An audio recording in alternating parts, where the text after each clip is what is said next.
সঙ্গে কথা বলে এসছো আড়াল থেকে। এবার তুমি আমায় দেখা দিও না। আমি জানি না আমার হাত দিয়ে আর কি করিয়ে নেবে, তবে মা আমি খুব ক্লান্ত মা। তুমি কি কিছুই বুঝতে পারো না মা? তুমি তো সব দেখতে পাও, সব তুমি জানো, তুমি তো অন্তর জানো মা। আমি তোমার কাছে কোনোদিন অভিযোগ করিনি, শুধু আমার একটাই আশা তুমি আমাকে দেখা দিও মা।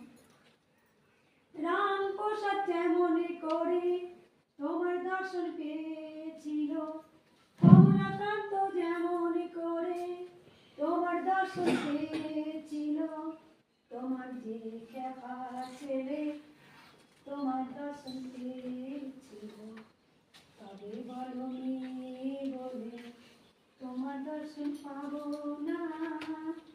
মা তুমি নারী বলে কি তোমার দর্শন পাবো না? একদিন বলেছিলাম মা, তোমার শুধু ছেলে বলেই তোমার ছেলে হলো।